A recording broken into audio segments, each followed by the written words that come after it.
This is the Sean Yankee Show.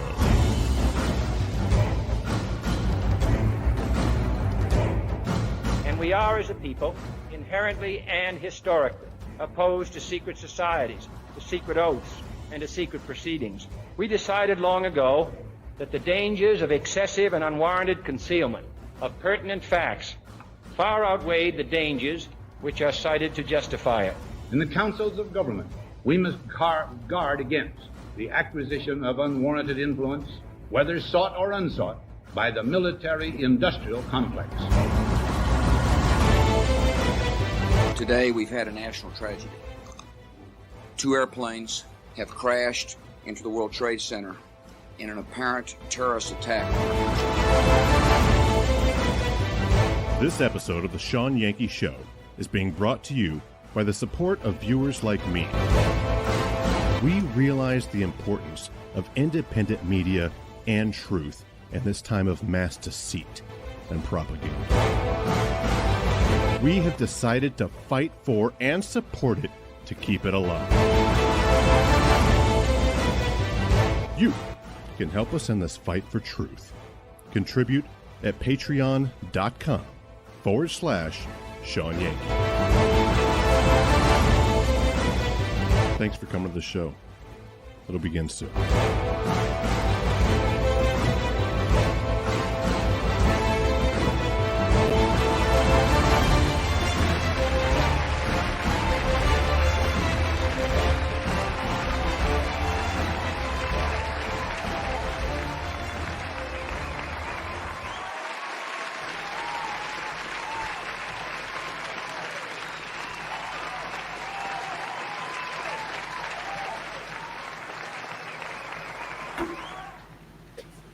Hey everybody, get in here. Welcome back to the Sean Yankee Show. I am Sean, and no matter when you're here or where you're at, you are in the right place at the right time. So settle in and get comfortable because you picked a fantastic night to come to our show.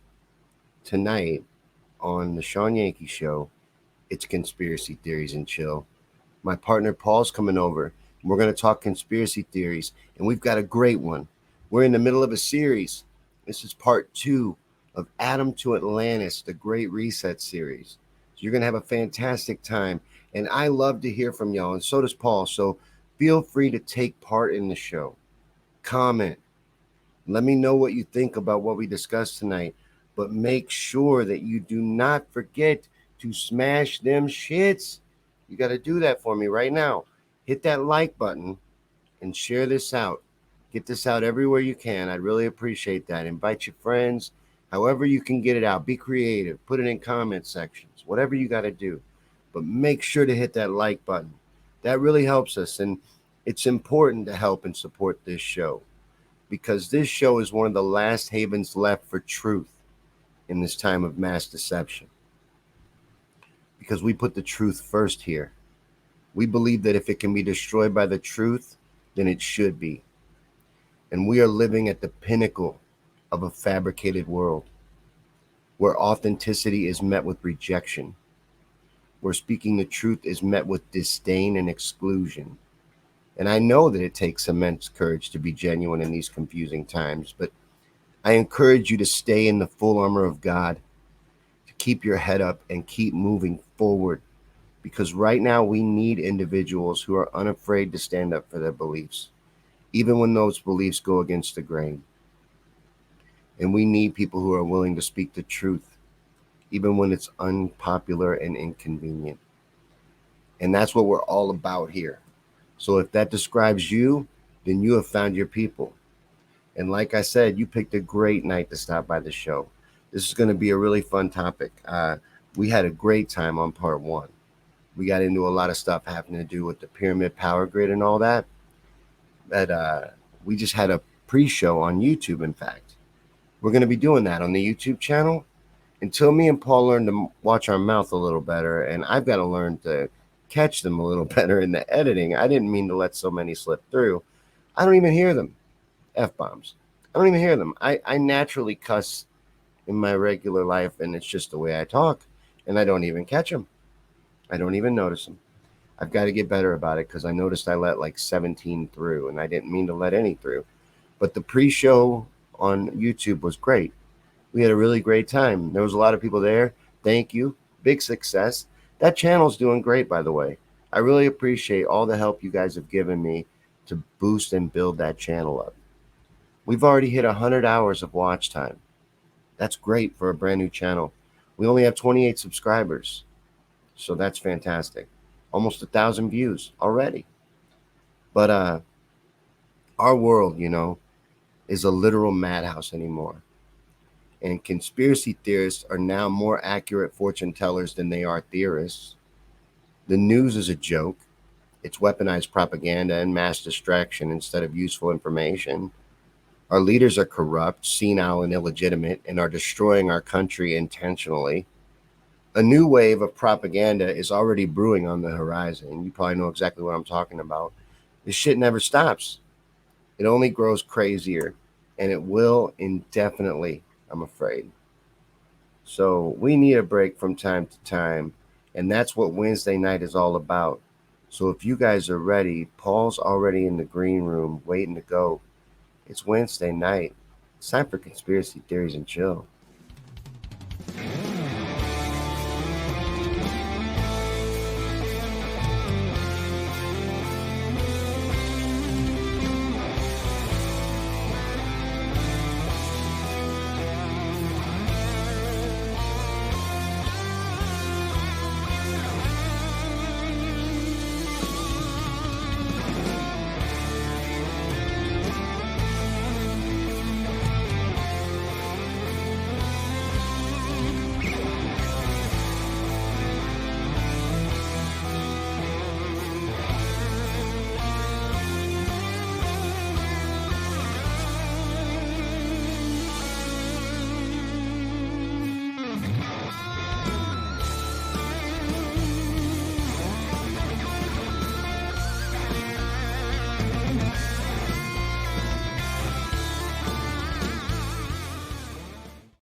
Welcome back to Conspiracy Theories and Chill. In our previous episode, we discussed the possibility that a great civilization existed in our past that was technologically superior to us. We talked about how the pyramids could have been used to generate energy, and we wondered if the obelisks that we find weren't built to receive or channel that energy. And tonight, we're going to take a deeper look at the obelisk grid and ancient energy weapons. We'll theorize about what technology this ancient civilization had, and we'll ask the questions. Did they wage war with that technology? As we continue our series from Adam to Atlantis. The obelisk grid is a network of obelisks that are found all over the world. These obelisks are often aligned with astronomical features such as the sun or the stars. Some people believe that the obelisk grid was used to transmit energy or even control the weather. Ancient energy weapons are also a topic of speculation. Some people believe that these weapons were used by ancient civilizations to wage war, while others believe they were used for more peaceful purposes, such as healing or communication. So what was the technology of this ancient civilization like? Were they able to harness the powers of the sun? Did they have weapons that could level cities? Or were they more peaceful and used their technology for good? We don't have all the answers, but we're willing to explore these mysteries and try to piece together the puzzle. So join us tonight as we take a closer look at the obelisk grid and ancient energy weapons in our series From Adam to Atlantis. All right, welcome back, Paul, to Conspiracy Theories and Chill. What up, y'all? Yeah, it's going to be a fun episode. This is cool, man. I am excited. It is cool. I'm having a lot of fun with this one. That introduction was badass, too, I must say. Thank you. I appreciate it. You scared me with this when you brought it up. This is a big topic. It is. It's huge. But we're doing a great job of covering it. We're killing it, I think. I don't know if you were able to make, you were there. You were at the YouTube premiere. I went a little too far there. Yes. You were at the YouTube premiere of the video just now of the last week's show. Man, I like the new channel. It's sweet. The new YouTube channel. Let me plug it real quick. For those that don't know, just go to the search bar inside YouTube and go with @ conspiracy theories and chill, one word, and it'll take you right to the page. Yeah, and we got a couple really on Rumble up right now too, man. This is starting to grow. What? We got a couple on Rumble right now too. It's starting to grow. Leanne Glass said she's going over to Rumble. We usually got SRB over there. It looks like 16 are here on Rumble. We got Sweet Ray in the comment section. Nice. And Sir Rat Bastard, of course. Mm-hmm. And then we got Sir Rata Bastardo over here on the side. Sir Rata Bastardo. Yes. The mascot. Yes, the mascot. He's I included a clip of him in the clips of last week's show. I seen that. Your little tribute song. I accidentally called him by his government name. He wasn't happy about that though. Oh, you did? Yeah, he'd rather be called Sir Rata Bastardo. Speaking of the little premiere we did on YouTube, the reason I'm going to bring it up is because, another shameless little plug. We're going to be doing that every week. So at 7 p.m. Eastern, the edit of the previous week on Conspiracy Theories and Chill will air on YouTube, because the live show is not going to air on YouTube until we learn to watch our mouths a little better. Yes. When we get better and we feel stronger about how F-bombs we're talking and whatnot. Our F-bombs, because you saw that even editing it, I missed like 25 of them. And that was like trying to be careful. Yeah, that was ridiculous. I missed a lot, but there was a lot of good comments over there during it. It was really cool. We got like, I think like 15 views on the premiere, and like there at the peak was like 6. It was an average of 5 people there at a time. So that's awesome. For only really 28 subscribers, that's really good. That's really good. And it's like a quarter of our subs showed up. The first video that we ever premiered is sitting over 100 views. Yeah. The channel's doing good. The Mandela video's doing good, and the Titanic swap video's doing pretty good. Titanic video is fire, man. As far as YouTube channels that I've had go, I'm the most proud of this one. Yeah. It's really shaping up nicely. I like this one. And I like everything about it. Just like you were saying a minute ago, so like if you let's say you missed today's show, you can get a really good recap next week, an hour before the live Facebook party comes on. Yeah, or if you just want to refresh your memory, because it's a lot of information. Tonight, there's going to be a lot of extra information that we didn't get into in the first one, and we got into a ton of shit in the first one. Yes. Stuff. Ton of stuff. So lots of good stuff. I think we should donate 25 cents per F-bomb. Who we donating it to? We'll figure it out on the fly. We could even have the just have like a tally going on, so we figure out what we got to donate. Mm-hmm. Okay, I'll pledge that. They only have problems with F-bombs, like the SH word and stuff like that. They don't really have. I don't ever see a problem with those. It's F-bombs. They really can't. F-bombs and medical information. Yep. We can't be doctors and we can't be cussing, so we got to watch our mouth. I kind of agree with it, man. Do I sound like an old man now or what? But I kind of agree with it. I kind of think TV and things like that should go back to wholesome type entertainment, man. It's gotten to a point where they swear on regular TV now. I know there's all kinds of problems with Leanne, with YouTube rather than Leanne. I understand, but we're just doing it to get out to a wider audience. We're not streaming live there. We're still on the same live platforms. Nope. And then also, we really quickly have to say hello to Gabe. Love you, Gabe. Yeah, Gabe rocks.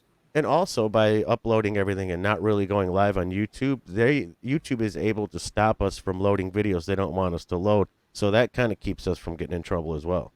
Yeah, because they'll let you know right away. I got a strike on one. I tried to upload one of our old Conspiracy Theories and Chill videos, Vanishing Innocence, the one on child sex trafficking, and they wouldn't allow it. I got a strike, a warning, but a strike. Amanda thinks I'm a climate scientist now. Jeez. The audio's glitching? Is anybody else having a problem with audio? No, I've seen other people say no. Their audio's good. Yeah, I'm part of the cancel we should culture. Avoid the 6 things you can't say on TV. George Carlin bit, remember that? Mm-hmm. He went through the whole spiel and titties. Yeah, Leanne, I know. YouTube's got all kinds of problems. We're just doing it to get out to a wider audience, that's all. and get people into Rumble and things like that. They don't get a live show. They're not like you guys. They're not cool enough to get a live show. And she brings up a good point, though. Like the regular shows, Leanne, just for everybody else too. Like Sean's regular shows he does weekly, those aren't going to be uploaded to YouTube, so he can say whatever he wants on all those shows.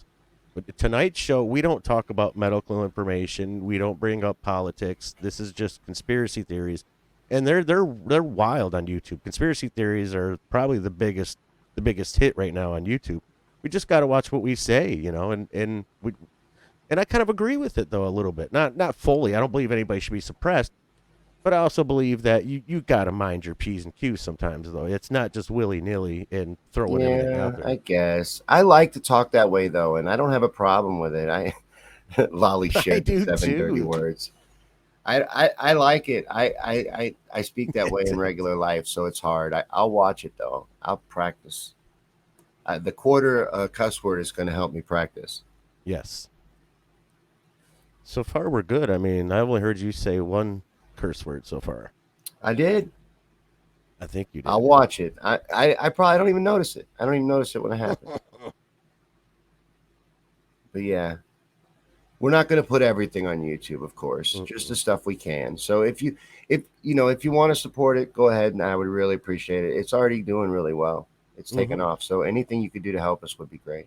I think it will do good because it's like I was saying, conspiracy stuff is really catching on right now on YouTube.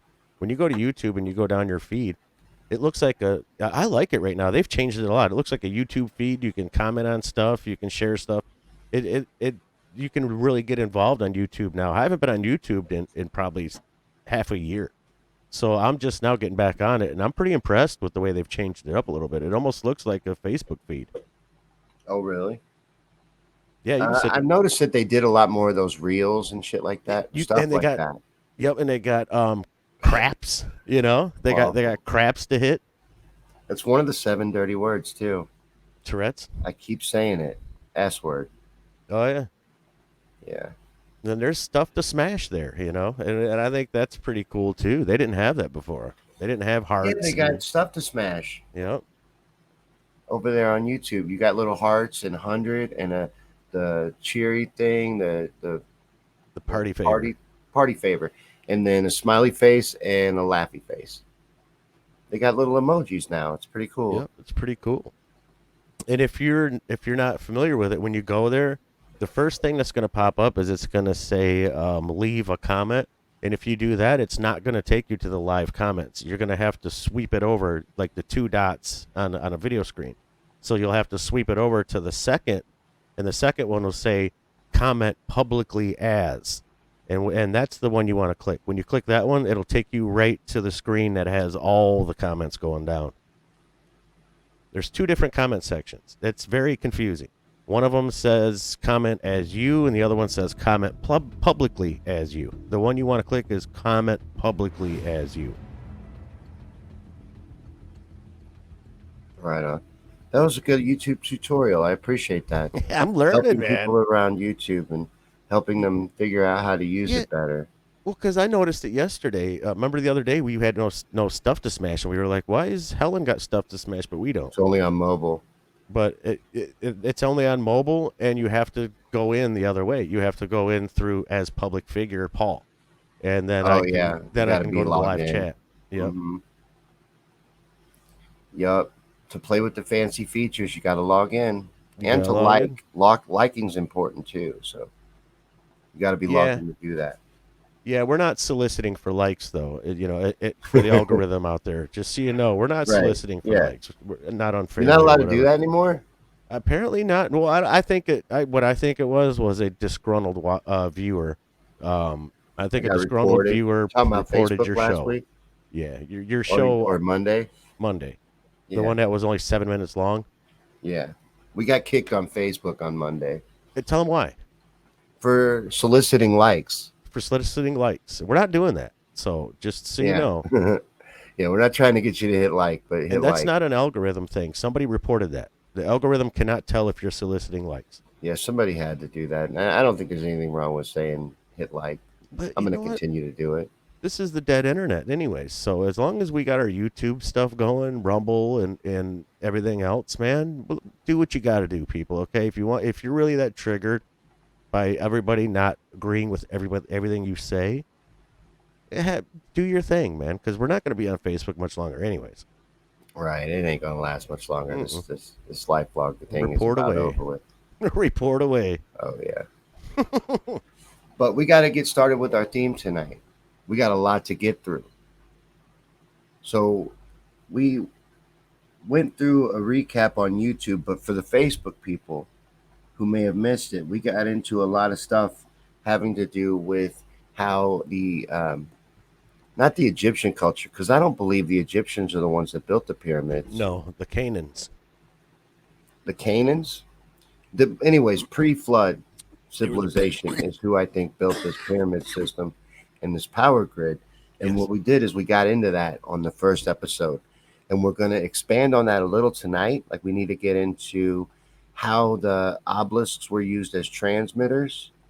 We're going to watch a little video clip on that in a second here. And then into the grid and the ley lines of it a little more. But then we're also going to get into how their technology was very different from ours. This is awesome. So we're going to get into all of that. And I've even got proofs of how we know that they were at this level technologically because of something that has been done by Nikola Tesla that proves this technology works. Mm-hmm. And he claims everything he knows he got from the past, that he got through the ether. Mm-hmm.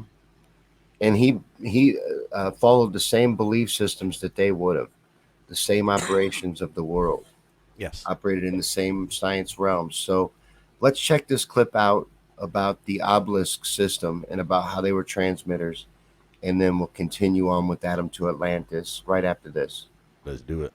Mm-hmm.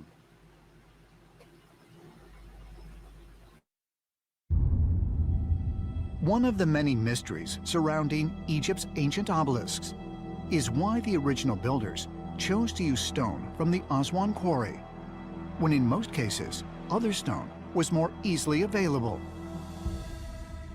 It was very important to the ancient Egyptians that when they erected an obelisk, that it be all one piece of stone and that they be carved from the, quote, correct rock, which was this very high quality granite found in Aswan in southern Egypt.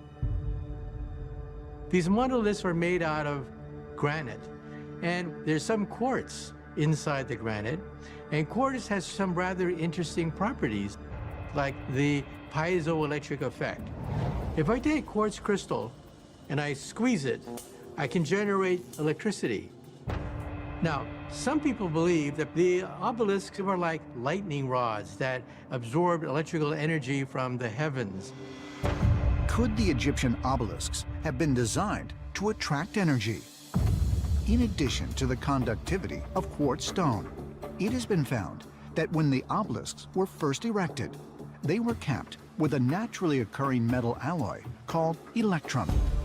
We know that they were covered or capped in many cases with electrum, which is a combination of gold and silver, and they may have been meant to attract plasma, electrically charged particles. As far as ancient astronaut theorists are concerned, the obelisks were almost certainly intended to conduct energy. And they suggest that the source of this energy may not have been from the heavens, but instead from the world's most extraordinary ancient structure. Mainstream scholars theorize that the Great Pyramid was built as a tomb for the pharaoh Khufu, who reigned from 2589 to 2566 BC. But archaeologists have yet to find any human remains or authentic grave markers within the structure. The design of the tunnel system and chamber rooms within the Great Pyramid have convinced engineering expert Chris Dunn that the true purpose of the massive structure was to act as a power plant, distributing energy. I'm convinced we're right about the power plant. Me too.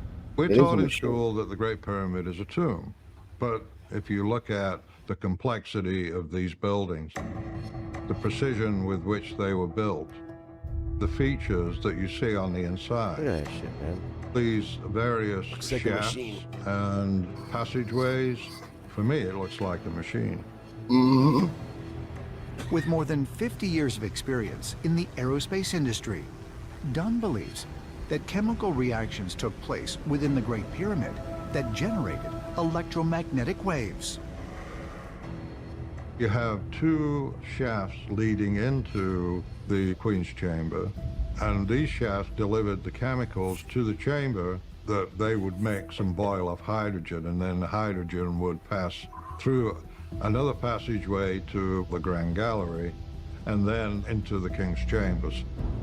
Dunn speculates that once the hydrogen gas reached the King's Chamber, vibrations energized and converted the hydrogen atoms into microwaves.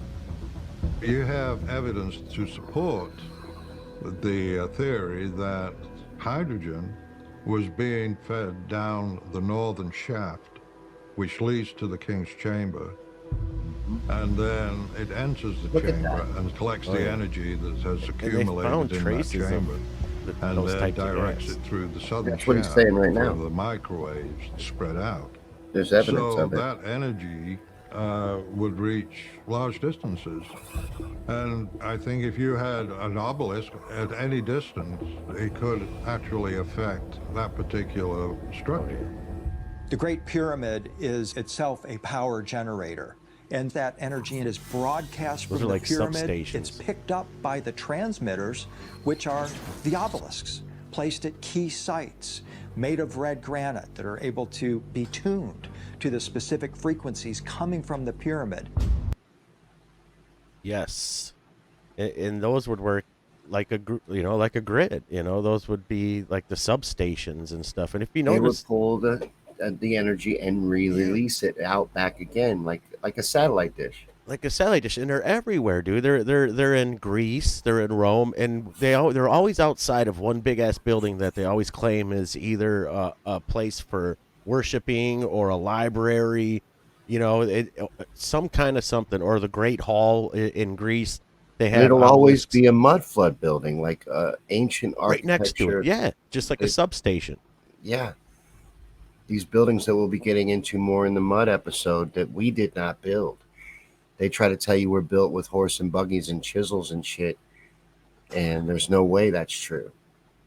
Right, and I think C.J. Bammer's onto something. He said the Great Pyramid's opening lines up perfectly with the North Star. C.J., the Bosnian Pyramid, every year, 4 times a year, every quarter, during every solstice and every equinox, it distributes a blue ray, like piezoelectricity, like they were just talking about, and it puts out a blue ray out of the top. It goes straight up into the air, and it goes straight to the Sirius star, and that's the star that when you look up at night, it's literally dead above you, like right above you, and there's got to be something to it. SRB over on Rumble thinks more than a power supply, also a transportation beam for gold. I think it was a lot of things, precious metals. Yeah, I think you could use it for levitating things. That's what we're going to get into today. But you could use it for all kinds of things.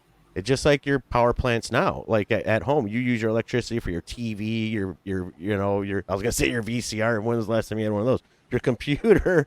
There's so many different things that you can use for your electricity, and even CERN is ran on electricity. Right.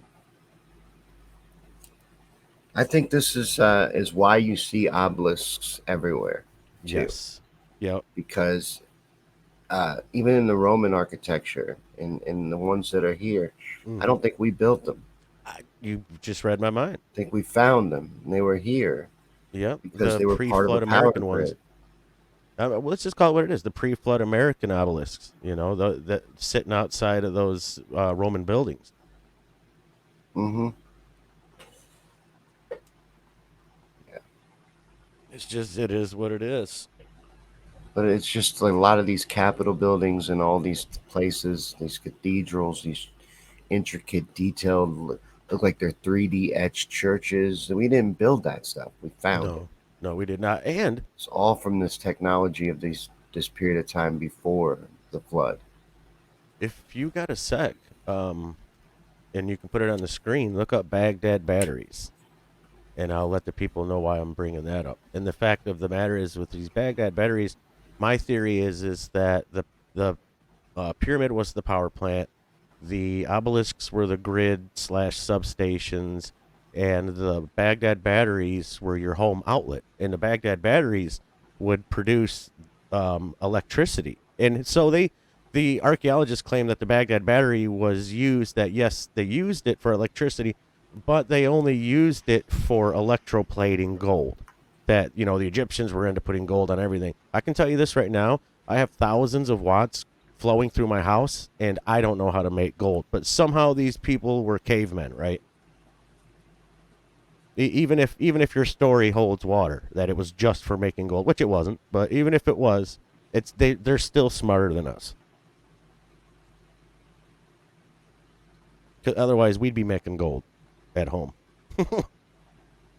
But yeah, so these things, these Baghdad batteries, it's a copper pipe that goes through the center of it, and then you fill it with, they found traces of acidic juices like orange juice, lemon juice, anything that's really acidic. And it's just like alkali, you know, anything that's high alkali, like a real battery.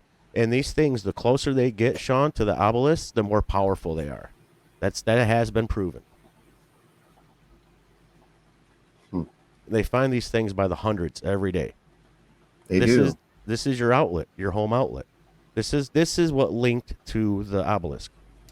It's like your Wi-Fi router. Exactly. You said it way better than I could have.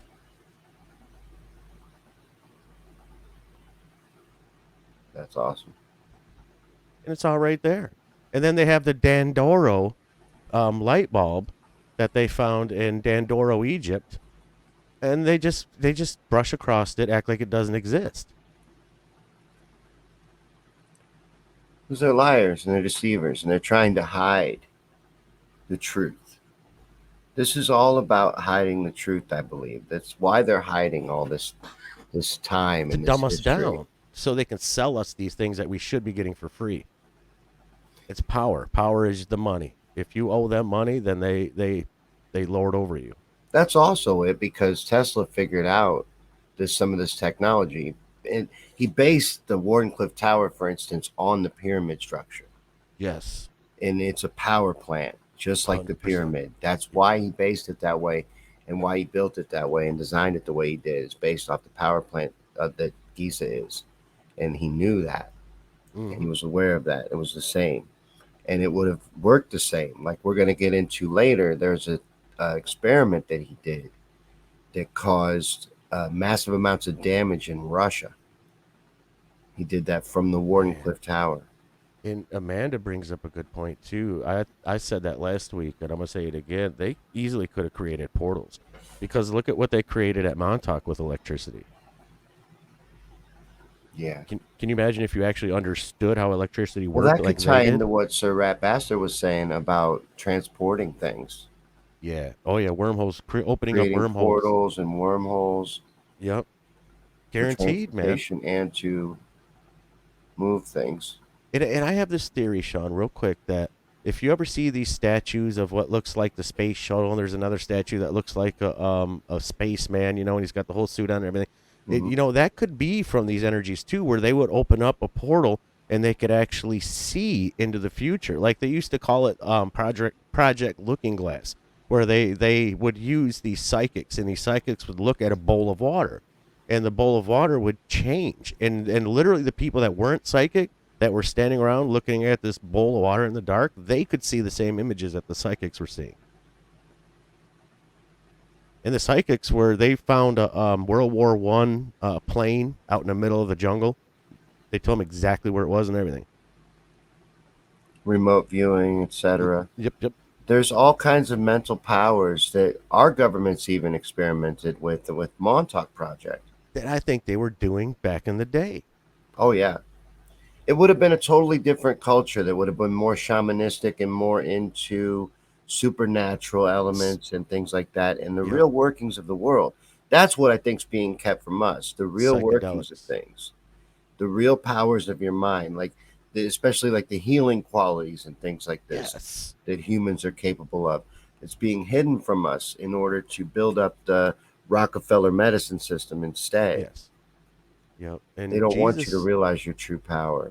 Jesus leads on to it too. He tells his disciples over and over again that, you guys have the same powers that I do. You just don't believe. And basically, they don't know how to change frequency wavelength to change things, because they found during Looking Glass that they could literally change with sound a frequency of a wall, and you could put your hand right through it. Yeah, this desk is not solid. Science can't figure that out. Yep, nothing is 70% empty space. If you broke down to the size of like a microscopic organism to a size of an atom, the nucleus is as far from the next particle as a football field away. Yes. Yep. It's all endless. Empty space. It's endless, and it's one piece after another after another after another, and at CERN they're trying to figure out what makes all those particles stick together. And I think, go ahead. It's not. It's more. So like it. The layman's term, like glue, right? So you would think glue, but if it's more than just glue, because my frequency pulls in all these particles to make me look like me. Your frequency pulls in all those particles to make you look like you. The frequency we need to create eyeglasses, and the frequency we need to make a television set. And these are all frequency waves. Everything is frequency and energy. There's no such thing as solid matter. It does not exist. You can break an atom down endlessly. It doesn't end. And I think they knew can't that. Understand it. And I think they knew that back in the day. I think the knowledge they were given back then was like the internet now, but they were given good knowledge. Not good knowledge, but the crazy knowledge. I don't know if it's good knowledge though, because you got to remember something, man. At the end of the day, this was the knowledge that was forbidden, that they had to wipe out the earth. True. This is why God had to step in. What they were messing with. Things they should not have been. Things we should not. And like Ron said last week, DNA and stuff. You see that a lot on the hieroglyphs and the Sumerians and stuff. But they were instructed by the fallen. They were led by entities not of this earth. Something interesting that was brought up in the pre-show on YouTube, the edit of last week, was that someone was talking about people being on this earth that were not human before us. I've never heard that before. Have you? I have. There's the legends of the. Is that the Sumerian legend? The Hopi Indian legend I sent you a video on is identical to the Sumerian legend, and they believe that there was. That Earth was all carbon, and there was like dinosaurs, huge animals, and all that. And then there was also a soulless, mindless being that was also here on Earth that was walking around like a humanoid. And they did a lot of DNA scrambling over 1,000 years until they were able to actually make us be able to, not us, but make their peoples be able to think and act accordingly. And I think you still see these beings, man, sometimes like on these YouTube videos where they look like they have lizard eyes and they clap sideways and stuff, and the when you see the reptilian shapeshifter videos, I believe those people are still the descendants of what they would have called an Anunnaki back then, the fallen, and these were the reason why they were flooded out. I think they're still here. I mean, don't forget. Remember Trump's main security guy, right? The giant? And then you had Obama's main security guy. He was shape-shifting left and right in front of people, and everybody noticed, man. It was on the news and everything. And nobody seems to notice. Nobody seems to care, right? And it's on the news. Trump's Nephilim was in their official White House Twitter photo, too. Yes, he was, standing next to the jet. And he was taller than the wing. That's how big this guy was. His head went above the wing. Yeah, I believe they still walk among us too, but I'm talking about the original fallen. That's what I'm talking about. Informed this past civilization on their technology. And, they didn't teach them everything. They wouldn't have given them all the knowledge, but they gave them more than we have in the way that they operated off the true workings of the universe, of Earth, the way things actually really are, because it's a creation and they operated inside that knowledge. Yes, and I don't believe they could have messed with us because I think we're unmessable with God. And so I don't think they could have spliced our DNA to anything to our DNA without us being willing to do it. You know well, that's what the Sumerian tablets tries to say, but I don't think our DNA was messed with either. That's why I guess I had heard of the people here before, but I never believed it. I thought it was something off the Sumerian tablets. But it has nothing to do with us. But I do believe it. But I don't think it's us. It's not us at all. We are God's chosen, and nobody's going to mess with our DNA. So what? This was a civilization that God had placed here before us?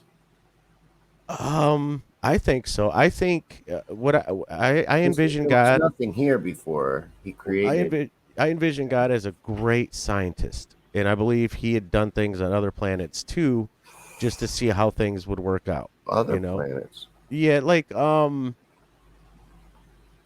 I don't know. It's hard to explain, but basically, I believe he's a huge scientist because when you look at the DNA and it has God's name encoded in it and all that, it's there, and everything in science and everything, and it even says in the Bible that God is in everything that you deal with on a daily basis, everything, and that's your wave frequency that holds your God particle together.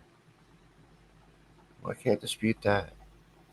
But let me show you this. This is just a short clip, and it has to do with how the Watchers instructed these people and are still here today.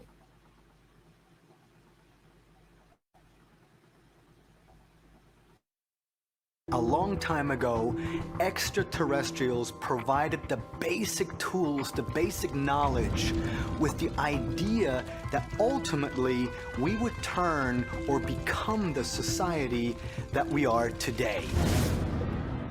So, is it possible that we are still being observed? And the answer is a resounding yes. Ancient astronaut theorists contend that it is by extraterrestrial design that we have become so technologically interconnected, and that we are being watched not only by agencies of the government, but by beings from beyond our world. They also claim that they set us on this course in the ancient past, and that we can find evidence of their existence in the stories of a group of ancient aliens known as the Watchers. Aliens, always aliens. Why do they do that on this show? Yeah, they're even going to call them angels in a second, but they keep saying aliens. I know, and it's what's funny too is when you hear the doctor who wrote the book on all of this. He calls himself a Christian. He is, and these guys actually they actually believe in God. When you really hear these guys talk, when they have these interviews and stuff, Graham Hancock and these guys, they all believe in God, and there is no disputing that He is in everything. I guess it is technically an alien. It's not of this earth. It is an alien, technically. Yeah, I mean, they're right. In the 4th chapter of the Hebrew Bible's book of Daniel, the Watchers are described as a group of divine overseers, later associated with angels. The Watchers are essentially messengers, and so this is why many scholars understand the Watchers to be a class of angels, since angels were understood to be messengers in the Bible. They're tasked with managing the earth and watching over humans. And some of these are said to be good watchers. They do their jobs dutifully. And others are said to be bad watchers. It is said about the Watchers that nothing happens on earth that is not ordained by their hand and executed by their agents. Who are they? What are they? Well, Daniel doesn't necessarily go into greater detail. But there were numerous other texts that teach more about that which is recorded in the biblical books. One of the most famous, of course, is the Book of Enoch. The Book of Enoch, Rabbi Zadok, containing the first-hand account of the great-grandfather of Noah, was stricken from the Bible's Old Testament at the Council of Laodicea in the 4th century AD. In the 3rd book of this apocryphal text, Enoch says an angel, known as a watcher, took him aboard a fiery chariot that ascended to heaven. Enoch is brought up into outer space, Enoch into was chosen by heaven. God. It's fascinatingly detailed, and the reports of crystal walls with light coming out of them and crystal rooms sounds like someone with primitive language skills trying to explain going into a super high fidelity science fiction he's trying reality. to make it a spaceship. In many ways, when you read the book of Enoch, Could he very well is have been. I an believe abductee by the Watchers extraterrestrials. don't have God And power. they're taking him They into a actually need spaceship, they're vehicles, showing I him the earth, they're giving him special So instructions. they fly around in spaceships. The Book of Enoch also states That's how they travel. that There's 200 interdimensional watchers descended travel. to Earth to oversee humankind and aid in our advancement. The Watchers were said to have taught mankind many different arts and sciences that had previously only been known to the angels of heaven. And these included astronomy, metrology, the use of weapons. Enoch is talking about flesh and blood beings who came, saw potential for mankind, and imparted knowledge. Those are who the Watchers were. These are actual beings. That I agree with him on. Mm-hmm. Living beings that still are on this earth, that walk this earth today. Yes, and there's people that talk about spaceships, like not only all through the Bible, but the we're going to talk about later the Mahabharata, and there's a lot of different Hindu legends about the Great Space War, and they actually drew out one time, painted a picture of, and they look like a bunch of. There was triangle spacecrafts that were in the sky, and then there was like the cigar-shaped ones, and this was in 1312 when this painting was made. So I believe that, they're not God. They're tricksters, and they know how to manipulate time and space and all kinds of things, but they aren't God himself, and they're not able to just pop in and out on their own. They need a vehicle to do that, and I believe that these spacecrafts have been around for a very, very, very long time. The painting, which was supposedly painted on site of Jesus on the cross, right above Mary, who's crying at his feet, you can see in the background there's literally a spacecraft with a driver inside of it, and the spacecraft looks very similar to like a crescent moon with the glass over the front of it. And it's in hieroglyphs. There's all kinds of it. Examples of what you're talking about. So I can't dispute that. And Lee, man, he brings up a lot of good shit. So he believes that maybe they did mess with our DNA because we're so easy to give it up. Look at the last time around. I'm not going to go into medical science, but people are so quick to give up their stuff. It's true. You can fool them easily. Very easily. Just No, leave it's it true. at that, but they are very easily fooled. And I think, and you've said it before, that like the Sumerian tablets, for one, is just planted to try and distort reality, distort history, and are meant to look like they're much older than they actually are. But it's not to say that I think that it's all lies on them. No, I believe they're taking best credit lies for are peppered with truth. And they have the Adam story and all that. I mean, I think they're just taking credit for the creation story. Yes, yeah, giving it to aliens, the Nephilim, basically.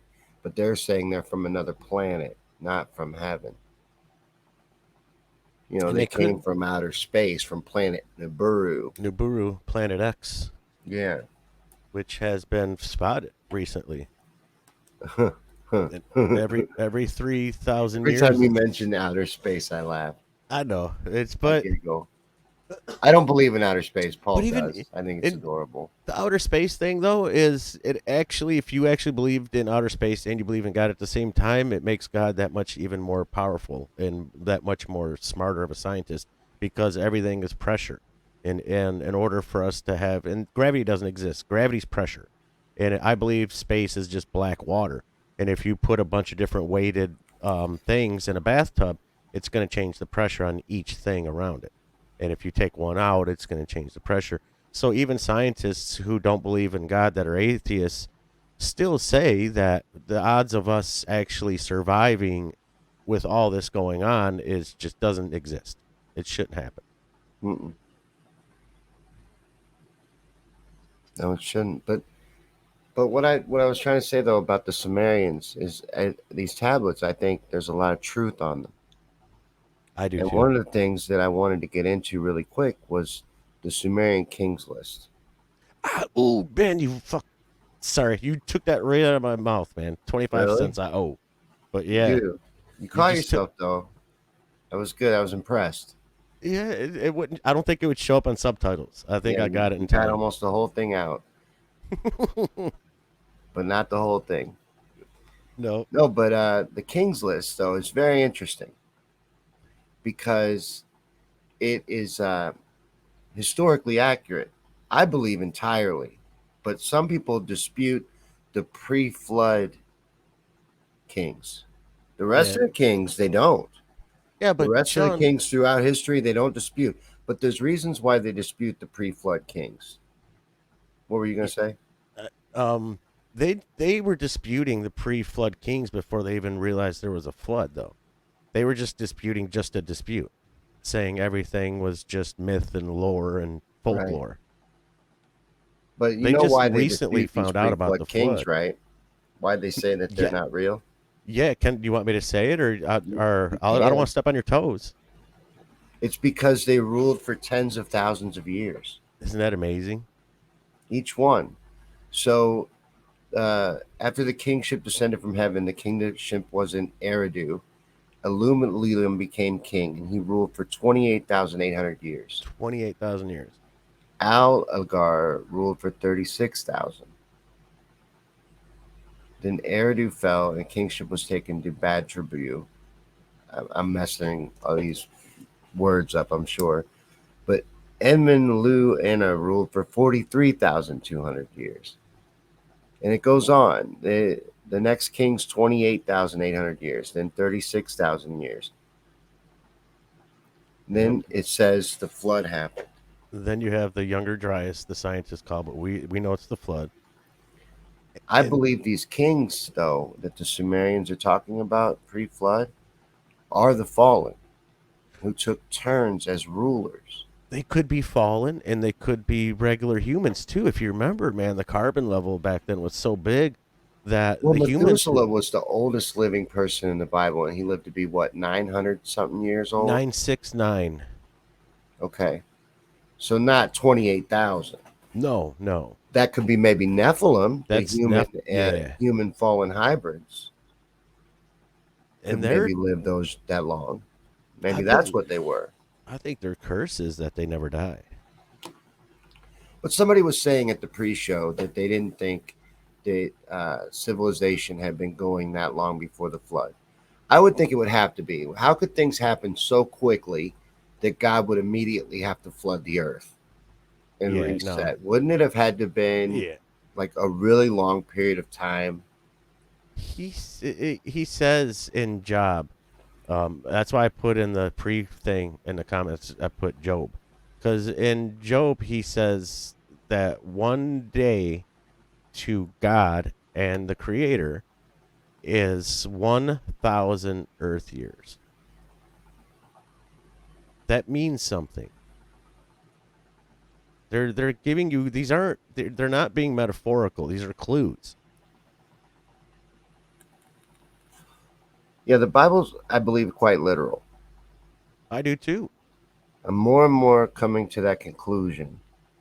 And that was something that was a big point in the movie Nefarious.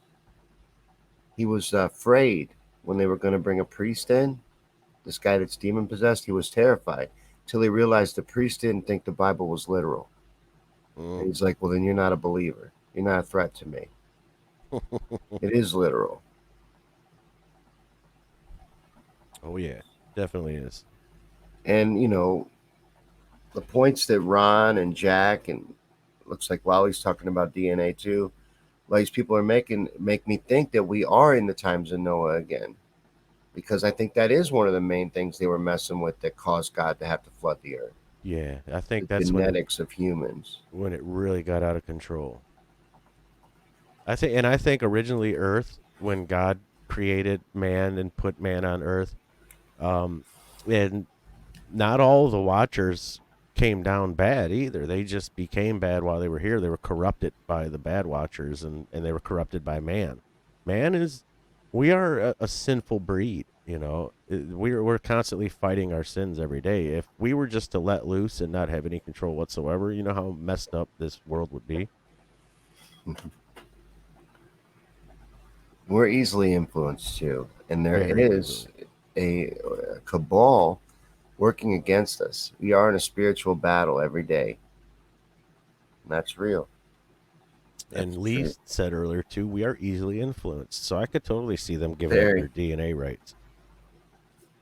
And dude, we could show on TV somebody doing the quarter behind your ear trick, and literally 90% of the population would be in awe. They would think that, wow, how do you make that quarter come out from behind that guy's ear? Like, even now, can you imagine doing that stuff back then? Mm-hmm. Yeah, the trans agenda, that's, times of Sodom and Gomorrah. That's what that makes me think of.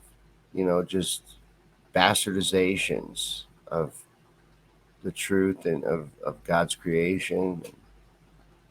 Oh, yeah, at every avenue, everywhere you look anymore. But so I believe that this civilization that was around before the flood had been around longer than us, would have been much more technologically advanced than we are. Yes. And I even think there was more of them than us. I think the earth was more populated. I do too, because just based on their longer lifespan. Yeah, and God said to go out and, be fertile, man. Let it go. Yeah, be fruitful and multiply. A lot of the people talked about in the Bible had huge families, and these people were living for hundreds of years. Hundreds. So it just goes to reason that the earth would have been far more populated than it is today. It also, you look at us now, look at how we're at a tipping point. Everybody's heated and triggered and blah, blah, blah, right? And political, and everybody's they got poor people fighting other poor people. And the technology in our weapons. So we're talking about, supposed stuff like blue beam and laser weapons and things like that, we bring up on a daily basis. And so if we're talking about that stuff nowadays, can you imagine how heated the tensions must have been during those days when you're talking about tens of thousands of years of evolution and technology? No, I can't. I've tried, and I would be lying to you if I told you I could accurately imagine what it must be like. But I think there was hundreds of thousands of years of technology built up. They've been around a long time. Yeah. Yep. A lot of people don't agree with me, and I don't have anything I'm basing that on other than my opinion. Well, you have these stories too. The Greek talked about the killer ray weapon that they had, and it was a lighthouse, the lighthouse of Greece. It was like right on the edge, right? And this thing had so many of these little tiny 4-inch mirrors in it, and there was literally hundreds of thousands of them in this thing, and they could literally light ships on fire out in the middle of the ocean with these things. And it had been proven to work. They did it on Mythbusters. They tried it, and it worked. Was it a direct energy weapon? Yeah, it was. It was an original direct energy weapon from 13,000 years ago. Yeah, that's what I wanted to get into next with you. Is that I think they had this technology. I think they had frightening technology. Yeah. Yeah. It doesn't take much either. Like, there's a guy that's on the internet that can melt rocks with a piece of glass, and this piece of glass, it takes the sun's rays, just like you would with a microscope or whatever when you're lighting ants on fire, and he just had it at a bigger degree, and he was melting rock with this thing, Sean. I think Trump just broke Rumble. Uh-oh, what happened? Trump's, they're streaming the Trump stuff to Rumble. Isn't he turning himself in tomorrow? Him and Giuliani? I'm sure they are. I don't know if it's tomorrow, but it's at some point. It's ridiculous, isn't it? He's got they're holding him on a $200,000 bond. Man, how's he going to pay that one off? I don't know. I mean, it's a tough one. Yeah, it's ridiculous that what we're doing is cartoonish. It's Banana Republic third world shit stuff.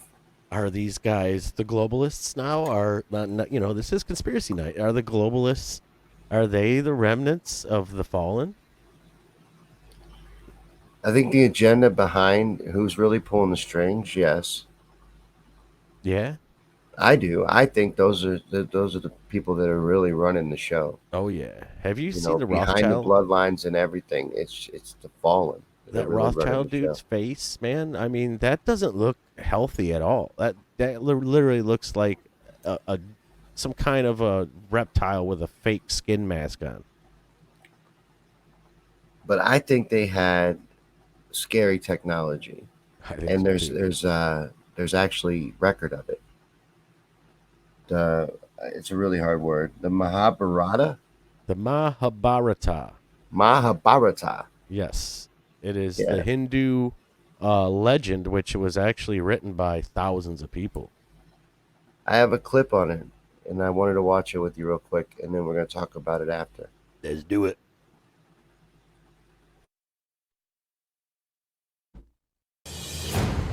An unmanned aerial vehicle hurtles across the sky. It travels at supersonic speeds, spitting fire, launching deadly missiles, programmed to seek and destroy. The effect is devastating. High-tech warfare at its most lethal. But what could be a page stolen from a U.S. military black project is actually a description written down over 2,500 years ago in the sacred Hindu text known as the Mahabharata.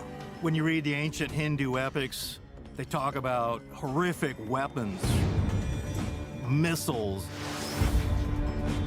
and atomic weapons, massive laser weapons that are melting and devastating entire cities. How is it that some of the earliest written accounts of warfare describe sophisticated weaponry that humans wouldn't develop for thousands of years? For the answer, ancient astronaut theorists point to numerous descriptions of deadly weapons found throughout the Mahabharata. Many strikingly similar to those used by the military today. One example are the incendiary weapons wielded by Vishnu, which are specially equipped to find their targets. Vishnu has a flying guided missile to the Narayanastra, and once it is launched, it will destroy everything that is moving. So, according to the description, it is a motion detecting weapon, which is pretty much like our modern weaponry. There is also a weapon that is heat-seeking. Heat-seeking is a very effective way of finding something. You would fire a missile from behind one aircraft at an aircraft in front of you, specifically targeted against the hot engine. And then you were able to move off from behind the airplane, and the heat seeker would still be able to find the target. In addition to guided missiles, the Mahabharata is filled with accounts of other sophisticated weapons wielded by the gods. In the Mahabharata, 46 different types of weapon are described, and each one has a specific function. So Pasupata is a weapon that actually multiplies into 7 different arrows. So then it hits 7 different targets at the same time. Salva is an anti-god. He can make his vehicle disappear. Look at that. So we're talking about a flying object that is stealth. Spaceship. He also it can looks like put the people bell, into sleep. Hitler's bell. Yeah, so the we're German perhaps bell. talking about nerve gas. They talk about weapons that are so high tech that could only be from extraterrestrials. Yeah, that's crazy, man. Could melt rock and stone with this thing if it could sense your heat from your body. It's scary, is what it is when you hear this description of stuff that they're talking about. And I like how they made the comparison to our modern day technology, but I think it's much scarier than what we have. Yeah, we look like cavemen compared to them. Yeah, but again, I think this was hundreds of thousands of years worth of civilization, though. Mm-hmm. I do too. And the Hindu legend also talks about, get this, Sean, this is for a later show, that there was a time when the fallen came and the earth was basically like really cloudy all the time, like fog, and the moon didn't exist. And all of a sudden, they brought the moon. Yeah, they brought the moon in. And when they brought the moon in, the fog went away. And all of a sudden, waters and things became drinkable and all this shit, dude. Whose theory is that? That's from the Hindu legend. From the Hindu legend? Yes. I gotta look that up. We might be able to talk about that next week. But that's for another show. But yeah, man, we talked about it a couple weeks ago that we wanted to do a moon show. And there's so many different things on the moon. Like you have, is the moon a hollow bell? Is it a spacecraft from somewhere else? Is it plasma? And then there's also other legends that it wasn't even here at the beginning of time, that it came in later. We got to talk about the moon anyway later. Did you know India says they just landed on it? Landed a craft on it. If they did, I guarantee you it doesn't look like it's hilarious. I can't wait to show it to you. With aluminum foil. It looks pretty bad, though. It does. But there's other things I wanted to get into with you, and it has to do with, okay, so that sounded like crazy technology. Yes. Things that we may have that are theorized to be in existence, but we haven't seen. Stuff, one of the weapons was an arrow that would multiply into other arrows and then be heat seeking and find all of its targets. Mm-hmm. It's crazy kind of stuff, right? Is that possible though? Yes. Because I think so too.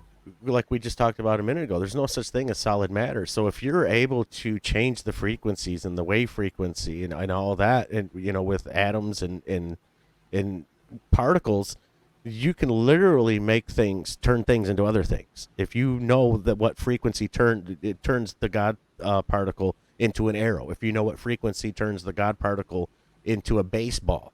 You know what I'm saying? I think they had control over this reality. They were able to do things. They have powers that we would have if truth wasn't hidden from us and kept from us. Oh, it's the fluoride, man. Your third eye is everything.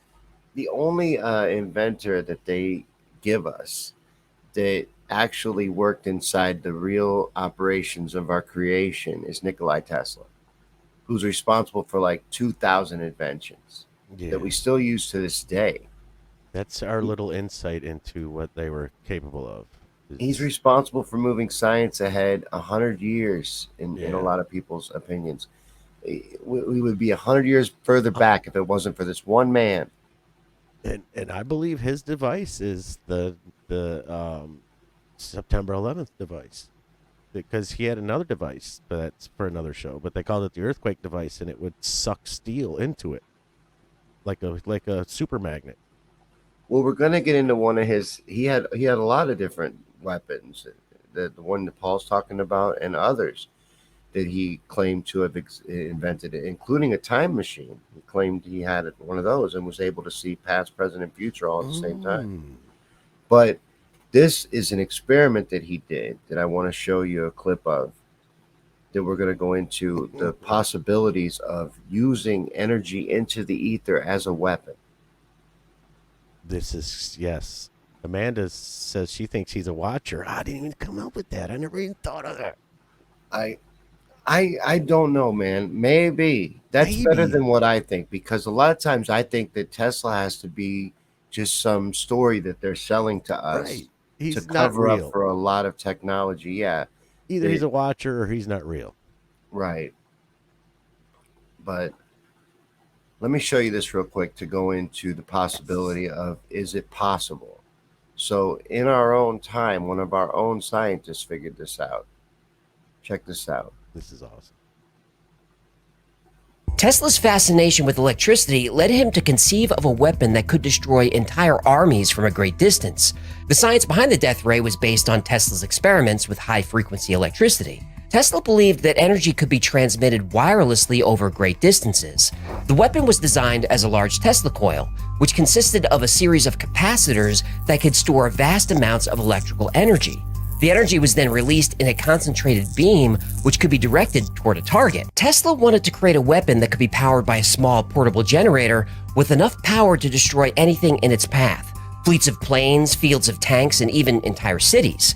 He described the potential of the death ray as a device that would harness unlimited free energy from the space all around us.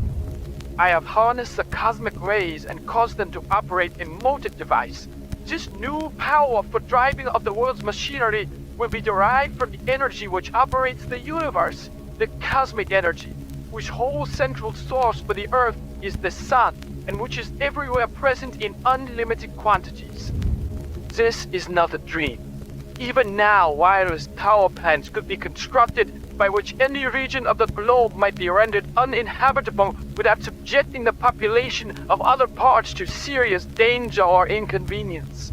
At the time of the Tunguska blast in 1908, Peary was camped out at Ellesmere Island preparing for a final push to the pole. Tesla sent Peary a cryptic message saying the extreme cold and isolation make the Arctic the perfect location for this type of experiment. Tesla told Peary to watch the skies above the tundra for a signal. Peary asked Tesla what kind of signal he should be looking for. Tesla told him that he'll know it when he sees it. Uh-oh. Back at Wardenclyffe Tower on the North Shore of Long Island, New York, the moment of truth had arrived. Tesla took a deep breath and activated the machine that would send the charged particles coursing through an intricate network of wires and coils. At first, the tower generated a low hum, but the sound grew louder and louder until it was a deafening roar.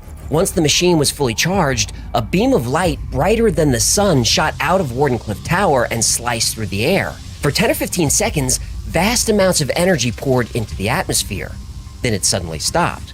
Darkness followed, and the only sound was a crackling of static from the residual electricity created by the machine. Tesla felt an intense rush of exhilaration. The machine worked. He knew his funding would be secure and he could continue his work. But Tesla's excitement would last only a few moments. He looked at the readings on his death ray machine. It worked, but it worked too well. Rather than a dazzling light show, Tesla had created a massive wave of energy, 1,000 times more powerful than an atomic bomb. This immense power caused the energy beam to overshoot its target. It didn't light up the sky above Ellesmere. It made landfall somewhere in Russia. But even Tesla didn't know how destructive his weapon really was. I woke up to the sound of the earth trembling beneath my feet. I could hear the trees outside my cabin being ripped from the ground and crashing down all around me. At first, I thought it was an earthquake, but the air was filled with the sound of explosions and gunfire. Something dark and terrible was happening outside. As I stumbled out of my cabin and into the forest, I could see the sky lighting up with a fiery orange glow. It was like the sun had risen in the middle of the night, and the air was thick with the smell of smoke and burning wood. Suddenly, there was a blinding flash that illuminated the entire forest, and the sound of a deafening boom that shook me to my core. I fell to the ground, my ears ringing with the force of the explosion, and I struggled to regain my bearings. The trees around me were torn from the ground, and I could hear the sound of splintering wood and snapping branches. The ground shook so violently that I thought it might open up and swallow me whole. I could feel the shockwave from the blast tearing through the forest. I saw trees being flattened in all directions, and I was pelted with debris from the explosion. The air was thick with dust and ash, and it was getting harder and harder. breeze. When the dust finally cleared, the forest was a charred wasteland. The trees had been ripped from the ground, and there was nothing left but stumps and ash. The air was thick with the smell of burning wood. There were no sounds of birds or insects or animals, just eerie silence. I'd never felt so alone in my entire life. Like a plasma pulse. Yeah. You know? And he did that from the Wardenclyffe Tower all the way into Russia. Oh, into Russia. But he had Straight been line. communicating through the Wardenclyffe Tower with the expedition in Russia the entire time too. Mm-hmm. Which was unheard of in 1903. You know, that was originally what his grant was for, was communication device. Yeah. Yep. Yeah. But he made it into a free energy device as well. It still did communication. He's like, but I made extra stuff. And they're like, no. You can't have no free energy device. He's like, this is they're like, is that FM radio transmitter tower that you were building? Yeah, it does other things too. Like what? I mean, it opens portals and things like that. You don't want to hear about that. That's cool. Yeah, it does all kinds of shit. You don't want to hear about the death ray lightning bombs and the portals and the guy that Tesla did the pyramid experiment. That was where they came up with the chair in Montauk, was the pyramid experiment that Tesla did. And this is creepy. So Tesla does this pyramid experiment where he tells everybody to think about where they came from, you know, and basically like they do with the guy in the chair, they like a psychic thing. And everybody's like thinking back to where the original people came from, England, Italy, wherever. And he turned on the device, and one of the scientists that he had with him dropped his pencil across the line, and you could still see the pencil there, and he went to grab his pencil, and he was gone. And this is, dude, they have police reports and everything. They called the police, called his wife, his family, and a couple months later, he reappears. He tells everybody that he somehow ended up in Africa, and oh, by the way, I found my pencil. What the fuck? That's Sorry. real. Oops. Well, we're not on YouTube right now, but I got to remember to cut that one. Yeah, we got to do a whole Tesla show, because Amanda brought up a great point. Maybe he is a watcher, because these things are stuff that we were talking about a minute ago or 40 minutes ago that you could probably do if you had that type of energy. You Maybe could he open had up things. found connection and communication with a watcher. Maybe he was getting information. I don't know. From I think he's fallen. a watcher. Have you ever seen his head? I thought about this the last couple times I've seen pictures of him. He had this bulbous head, the big ass, like the Greys. He has a tiny little chin outline, and it goes into a huge head, and it's bulbous. It looks just like the Greys. If you shave that man bald guy in his prime, he looks like a Grey. He might be a watcher and trying to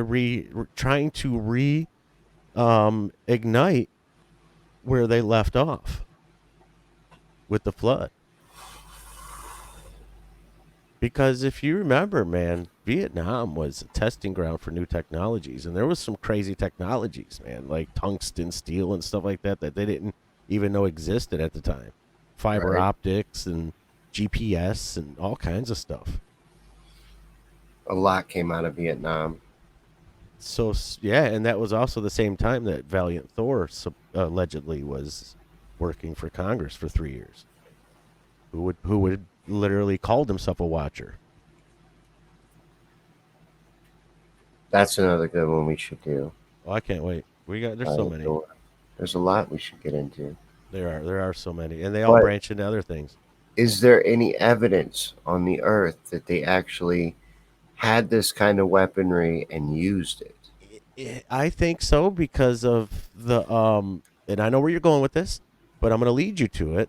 If you look around Egypt and all that stuff like that, those all used to be fertile land. They used to have jungles and green, and it was the most paradise you'd ever seen, and now it's sand. Something happened there. Some kind of a nuclear explosion, I'll say. I think so too.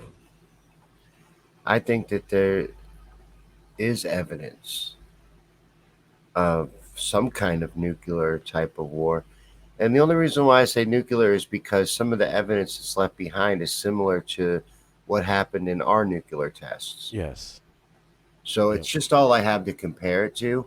I don't really believe that nuclear weapons are even real. I think it's just massive amounts of explosives. It is. It's high and energy. They tell us it's nuclear weapons, but yep. Yeah, like hydrogen, etc. But they just say that they have these nuclear weapons that they can scare us with. They also tell you can protect yourself by getting under a desk, a fifth grade desk. So. Yeah, but it's got to be an old one though. Yeah, an elementary school desk. Yep.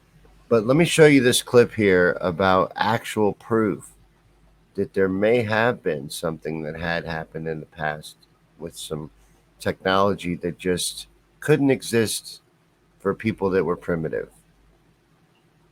Okay. So check this out. Libyan desert glass is thousands of years old, and one of the challenges is figuring out how that glass was formed. We know you need high heat, high temperatures, high pressure. This yellowish green glass looks vitrified. In fact, it's strikingly similar to trinitite, the quartz-like glass that was created after the atomic explosion at the Trinity test site in New Mexico. And one wonders if the Libyan glass is also a remnant from a nuclear explosion.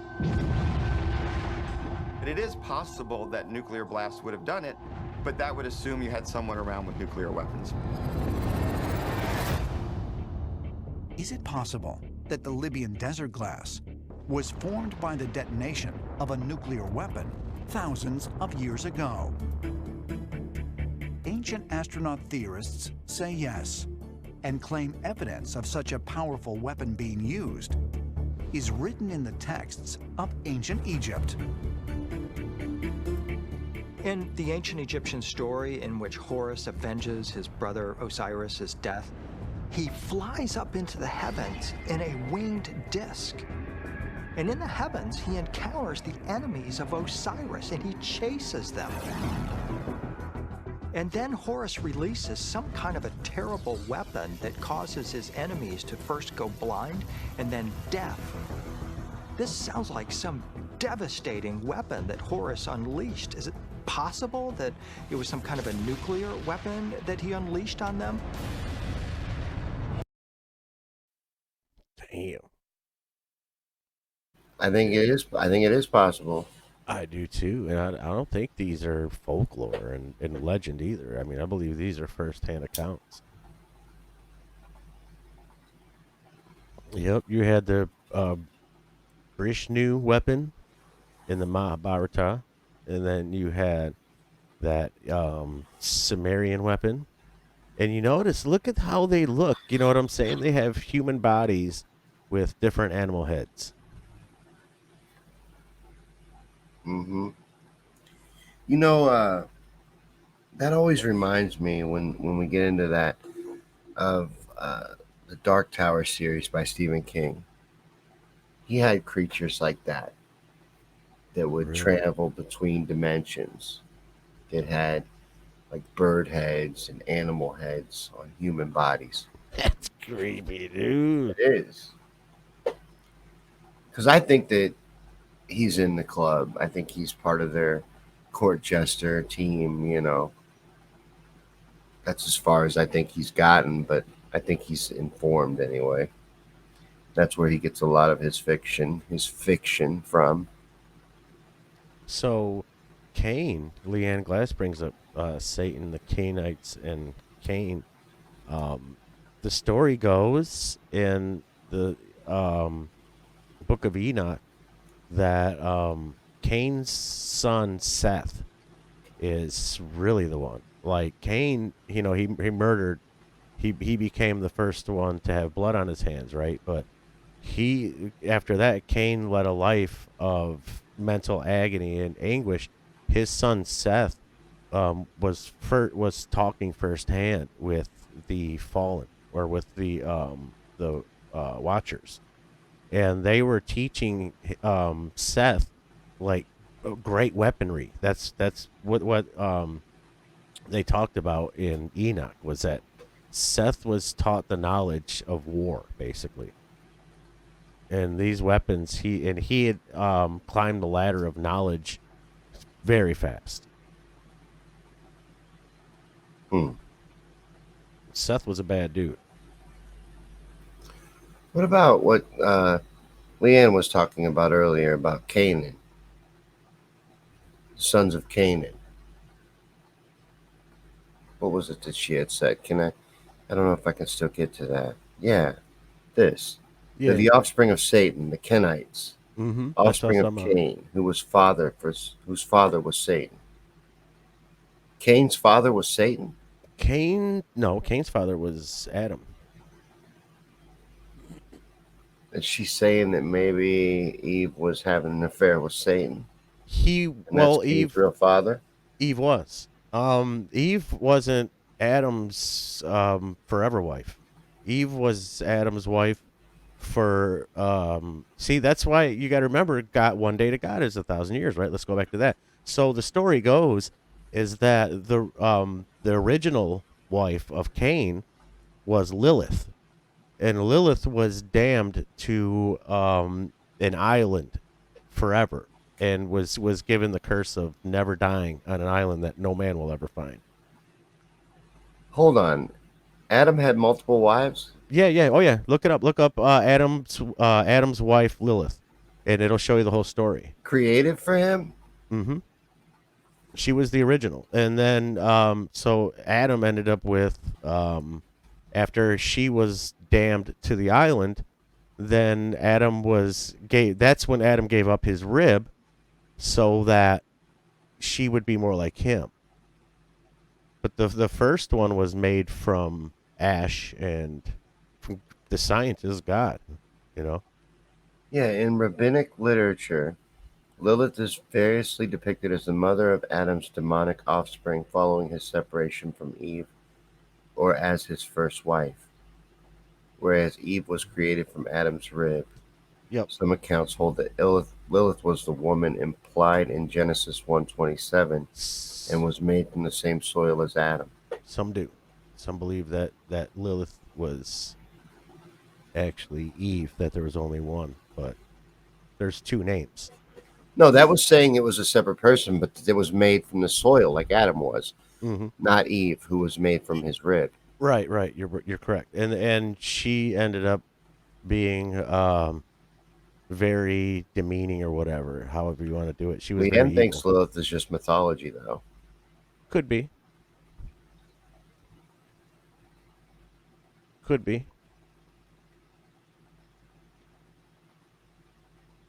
I had never heard of Lilith until today. I was today years old when I heard of Lilith. So I got to look into that. I pull some out of my hat once in a while. Yeah, you do. I got to look into that. But Sweet Ray was talking about Stargate, how it doesn't seem so fiction anymore. It does not. No. No, they have portals. Yeah, you read my mind again. They're everywhere, and they're labeled. Like, the military knows where they're at. They've been in them. That's what the war in Iraq was about. Yes, there was in it later on in that war in Turkey. It was in CBS News. The Obama himself was there with military, and they went into this cave to look for this Vimana. I think you remember this story. And these men never came back out of the cave, and they supposedly shut down the operation right there. And it was in the CBS News. And they said that they say that they probably got lost in the cave and fell down a cavern or something. But they always come up with their own opinions. But they were there to look for this ancient device in Turkey. I wanted to show you. India says they landed on the moon. They landed a craft on the moon. This is them landing on the moon. The picture on the screen right now. Can you see it? Mm-hmm. That's their lander. You can only see the corner of it there, and that's the moon. They say they're about to touch down on. I'm gonna show you the video. So this is a video of them landing on the moon. Oh, they got a video of it? Oh yeah. There you go. See it moving? You That's know, video. we're better than them because at least we were able to have a cameraman waiting. Yeah, our cameraman was already fucking on the moon. Oops, on the moon. He was already on the moon waiting for him. Look, this is the moon. Their technology sucks. Yeah, they're gonna land on it. Look at this. It's not much better than ours. That's it. Goodness. I don't know if there's one of it actually touching down. Yeah, Joan wants to know if they left him there. Yes, that was his mission. India has done it. It has become now the 4th country to land a spacecraft on the moon after the U.S. and China and Are the they, former though? Soviet Union. Just moments ago, Right. just a couple of They're minutes. probably Look at that. first. That's it. That's their craft. Look, it's 8-bit. Look, it's, Oh, yeah. it's not even a good drawing. It's 8-bit. It's ridiculous. It's Oh, no. hilarious. That's their craft right there. Goodness. That's a picture of it. Come on. Yeah, they landed on the moon. Of course, Russia crashed. Russia didn't make it. They were trying to beat India there. Russia failed. See, this even talks about it. If you're within striking distance of the moon, right? The moon's pretty big. Shouldn't the moon look way bigger than that in that picture? You know? Yeah, it should have been. He should have filled the whole horizon. It should have been everything. It's so fake. Right. It's so fake, but that's why I wanted to show it to you. It was just laughable. But they say they landed on the moon. That's a teaser. We'll do a moon one sometime down the road. Oh yeah. So, what are we doing after this? Did you want to do the blue beam? Blue beam and Pegasus. Blue beam, Pegasus, and Battle of Los Angeles. Battle of Los Angeles. We can, or we could do moon.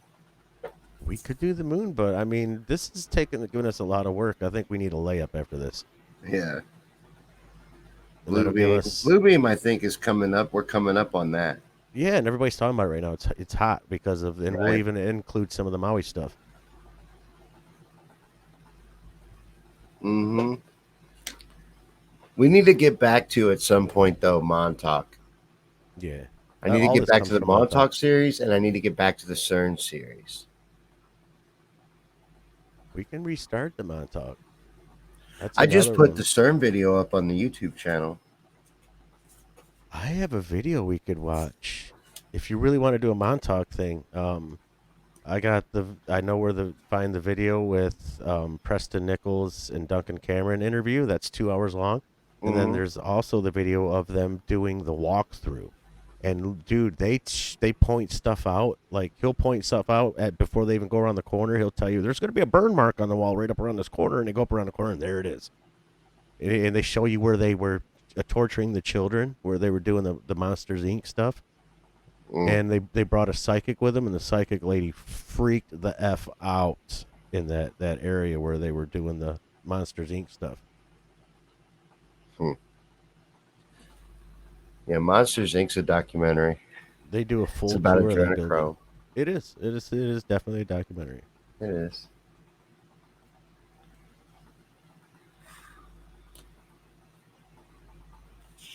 Trying to see through my notes here and see if there's anything else we need to get into in tonight's episode. Was there anything you think we left out? No, not really. As far as the Obelisk and ancient energy weapons episode goes? No, I think the audience, I think they're on board. Should be on board. I mean, I think we did a good job of getting the theory across, at least. Mm-hmm. You know, and next week's going to be really good. Next week we're getting into the flood. Oh, yeah. Nice. So it's we're doing Younger Dryas next week. That's gonna be amazing. It's going to be really good. That's gonna be amazing. I'm excited. And then after that, we get into the mud flood stuff. Oh yeah, clearing the mud. Yep. There's a lot of stuff too, man. They've cleared a lot of stuff so far, and it all starts with Göbekli Tepe. This is going to be into the flood episode and the mud flood episode. What happened to Atlantis? Joan, I have a surprise for you. and uncovering the mud. I'm going to send it to Sean during the week, but it's there and it's obvious and it's not where you think it is. And I'm going to just say one thing. It's not wet.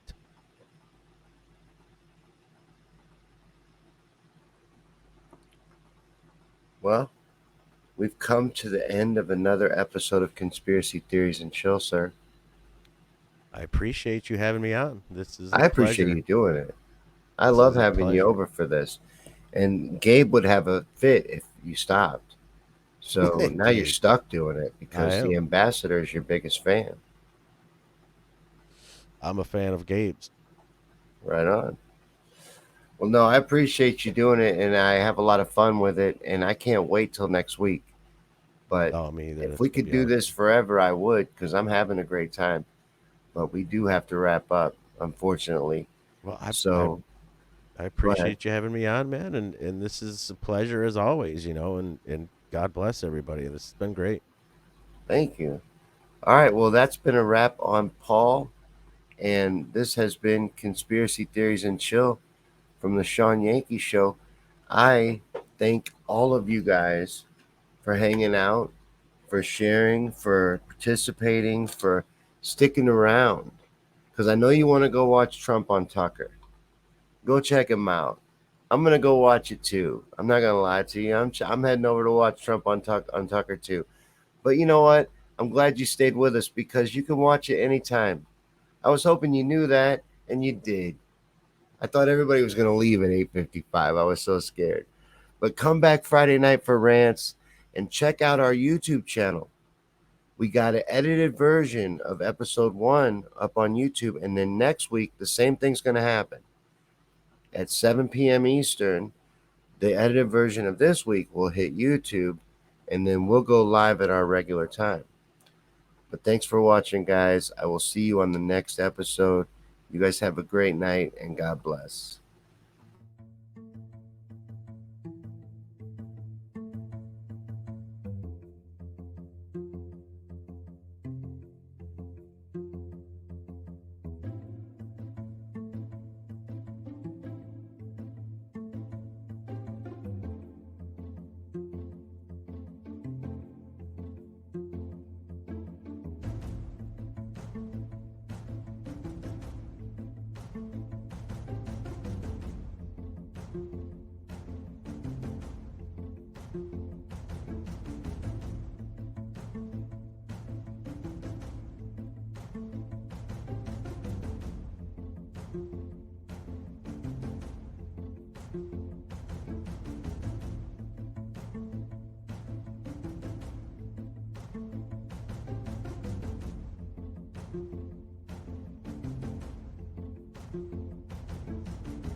you